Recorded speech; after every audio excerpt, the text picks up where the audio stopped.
તો જય માતાજી ને જય શ્રી રામ. તમારું બધાનું સ્વાગત છે કે મારા નવા મિની બ્લોગમાં. કારણ કે આપણે જવાનું છે જૂના જડકલા આશ્રમે અને આપણે ટિફિન લઈ લીધું છે. ચાલો આપણે જોઈ લો, અત્યારમાં સૂરજ ઉદા નીકળી ગયા છે અને આપણે ધીમા ધીમાના આપણું ખેતર દેખાય છે બાજુમાં, જોઈ લો તમે બધા. અને આ રસ્તો છે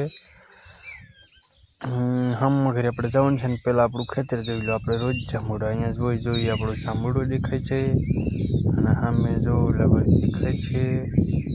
જો અહીંયા આપણું જાંબુ નીકળી ગયો પછી આપણે ધીમેથી હાલવા આગળ આપણે ત્યાં જઈને ગિરીશભાઈના ઘર પર પગવામાં છવી. ત્યારે તો જો ગિરીશભાઈના ઘરે જવા તરફ જોઈ લો આપણે ધીમા ધીમા મળ્યા છે હાલવા. અમારા વિડીયો તમને ગમતો હોય તો કોમેન્ટ કરી નાખજો. ગિરીશભાઈની ગાડી, આ ગિરીશભાઈ પૂછી જોઈને ટિફિન લઈ લીધા છે અને એ આમ જોવા મળ્યા જો દાંત કાઢે પછી કે લાઈક કરી નાખજો. પછી આપણે નીકળી ગયા છીએ હવે જૂના જડકલા આશ્રમ બાજુ. ધીમા ધીમા ઘરેથી ગાડી લઈને નીકળી ગયા છીએ. તો હવે આપણે જવા દઈએ ને એક ગાડીવાળા આપણને આમાં મળ્યા જુઓ તો એ પણ આપણા ફેન ફોલોવર હતા. અને એ ગાડી એવી આવી ને કે ભાઈ આમ છમદની ગાડી વહી ગઈ. પછી તો ભાઈ અમે ધીમા ધીમા જવા દીધી. પછી તો ભાઈ રસ્તો આપણા રાણીગામ ફૂલવાડીનો બહુ જ ખરાબ છે. તમને ખબર જ છે કે આપણે જો બે વાહે ગિરીશભાઈ બેઠા છે અને અહીંયા ભાઈ એક ગાડી પણ જોવા મળે. કાંઈ વાંધો નહીં, તો આપણે ધીમા ધીમા જવા દીધી છે ગાડી. અને જૂના જડકલા આશ્રમ એ તો તમને બધાને ખબર જ છે ને. આપણો ફેસ તમે જોઈ લો કેમ છે, કેમ નહીં. કાનમાં નાખી દીધું બ્લૂટૂથ, ખંભે નાખી દીધી લુંગીને, વાહે બેઠા છે ગિરીશભાઈ.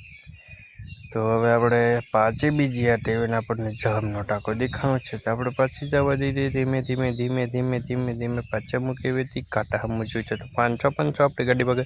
અને પાછા આપણે સડી ગયા છે હવે જડકલા રોડ ઉપર. છાવરકુંડલા હાઈવે છે આ. ત્યાં સડી ગયા પાછો કાંટો જોઈ છે તો 1000 પગવા આવ્યું. મેં જાજ્યું પછી તો ભાઈ જવા દીધી. આમાં તો ગાડી 500 નહીં 1000 આપણે ગાડી ભાગે છે.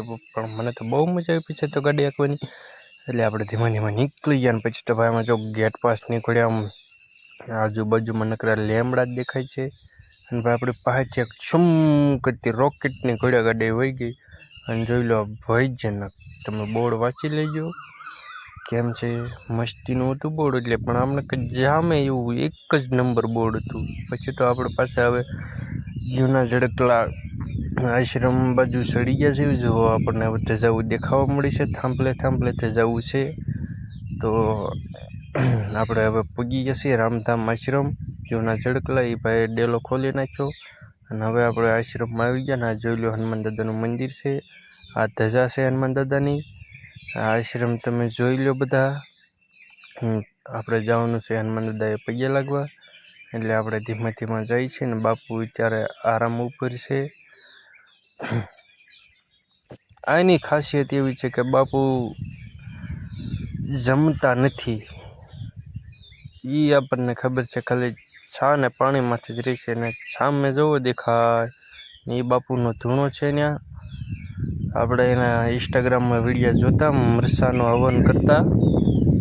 ત્યાં ગુફા છે ને જોવો ત્યાં હવનનો ધૂણો છે.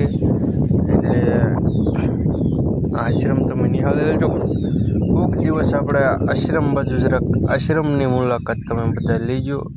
અને એ ભાઈ સેવા કરીને જો કુલર એવા છે, ઠંડુ પાણીનું ફ્રીજ છે. તો હવે આપણે જઈએ છીએ હનુમાન દાદા બાજુ. ત્યાં જઈને આપણે પગે લાગવાનું છે. જુઓ હનુમાન દાદાનું મંદિર છે. હનુમાન દાદાનું મંદિર છે જુઓ. જય હનુમાનજી.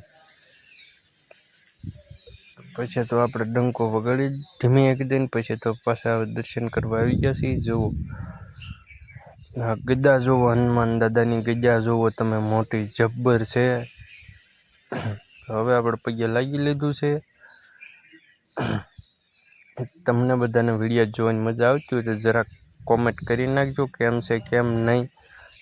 આપણા વિડીયા સારા આવતા રહેશે ને તમે કહો કે ભાઈ નહીં આમાં આ ભૂલ થાય છે એ અમે સ્વીકાર કરીશું. તમે જે કહો એ અમે ભૂલ સ્વીકાર કરી લઈશું કે ભાઈ તમારથી આ ભૂલ થાય છે. પછી આ મામાદેવ છે. આપણે મામાદેવ પગે લાગી લીધું.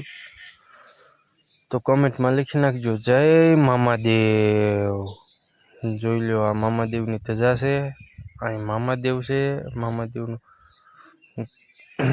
ઓલી બાપુની 4 વ્હીલ હતી જોઈ લો। પછી તો હા ભાઈ શરમાતા વૈયા ગયા, આવ્યા હતા પાણી પીવા, પણ સીધા હાલવા મળ્યા। પછી તો ગિરીશભાઈ આવ્યા હતા પાણી પીવા, ઠંડુ પાણી। પછી તો ગિરીશભાઈ મળ્યા દાંત કાઢવા, જો મળ્યા પાણી પીવા। એ તો ઠંડુ પાણી તો આપણો વિડીયા આવા આવતા રહેશે અવાનવા, એટલે તમે બધા ખબર જ છે। પછી તો પાછા આપણે હવે આપણે કામે જવાનું હતું, ત્યાં હાલવા મળ્યા ધીમા। મને તો બીક લાગતી હતી, નીચે જોઈ તો 2 માળ જેટલો ખાળ્યો ને પછી તો ઈંટનો ઢગલો, નકરા વેકરાના ઢગલા જ જોવા મળ્યા। નકરા વેકરાના ઢગલા જ જોવા મળ્યા। પછી તો ભાઈ અહીંયા બધા અવાનવા માણસો આમ મારે હારે કામ કરતા પહેલાં એ બધા મારા મિત્રો જ છે। અને પછી જો આ ભાઈ સિમેન્ટની થેલીઓ મળે છે નાખવા નીચે ગોડાઉનમાંથી લાવીને જોવો।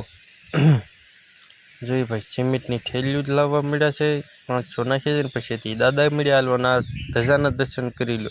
શ્રી હનુમાનજી જય હનુમાન દાદા। જુઓ પછી સામે ગૌશાળા છે। અહીંયા આપણે જે કોઈ આવ્યા હોય અહીંયા દર્શને, પછી તો રાત્રે રોકાવાની થઈ હોય તો એના માટે અહીંયા આપણે આશ્રમ બને જ, ઓલું આશ્રમ તો છે જ, પણ સોરી ભૂલ થઈ ગઈ મારી। અહીંયા એનો આરામ કરવા માટે રૂમો છે। જુઓ જય